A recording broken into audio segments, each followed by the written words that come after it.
The body actually should get better with age because it has more experience, more wisdom in every cell. It should get better, not older, not more worn out. And a lot of you are still on the age path, that linear age path. Well, I'm getting older, so my eyesight, my hearing, my back, my whatever is giving out. I'm getting old, and then that's going to be the end of it. Not at all. The transhumanist understands that the light body comes in. It replaces, or not replaces, it augments, it shares with the biological body, and the biological body is suddenly rejuvenated and invigorated.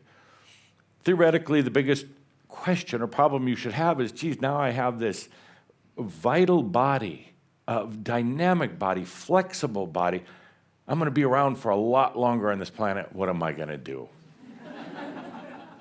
What am I going to do? We'll address that in a little bit.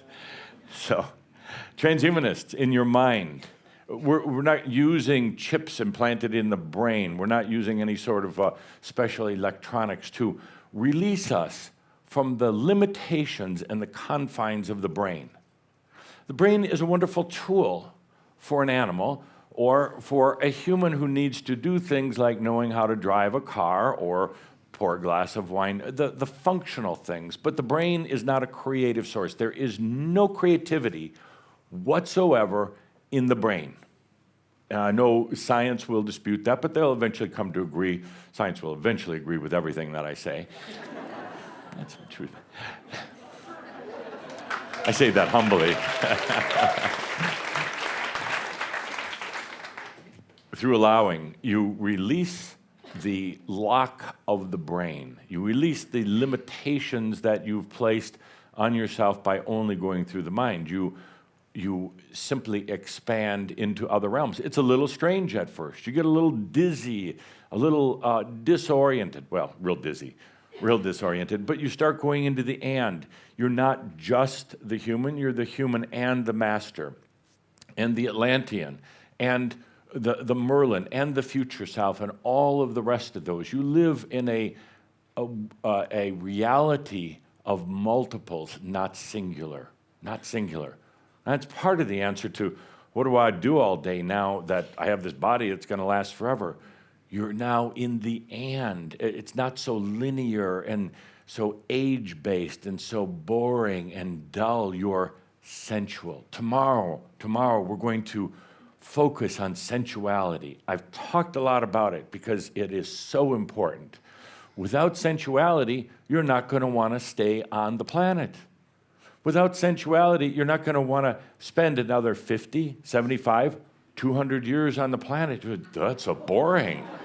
So boring. What am I going to do? But with sensuality, you never question it. You never wonder what you're going to do because you simply take a deep breath and you go into the multiple realities that are already there,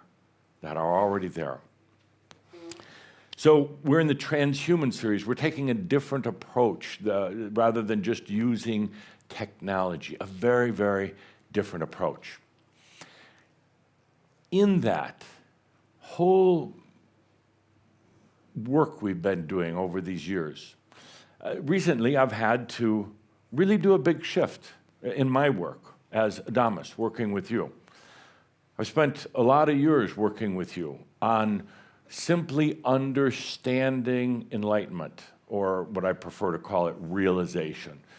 Simply understanding realization is here, it's available, you don't actually have to work at it, you really just allow it. We've been talking about a lot of concepts of realization, embodied realization. Realization really just meaning awareness, consciousness, awareness. And most of you would say, well, geez, I'm aware. I know I'm here. Well, no, you were over there on the screens. Realization is simply awareness in multiple realms, and even more awareness of things like sensuality. So, my dear friends, my dear transhumanists, that's where we're going. That's where you're going. And again, it's not in opposition to the mechanical and technology transhumanists who are replacing body parts and the mind with technology. It's not us against them at all, at all. It's technology can be a wonderful thing, but it's simply an alternative. It's simply a different direction. So let's take a good deep breath with that for all the work we're doing. I've had to change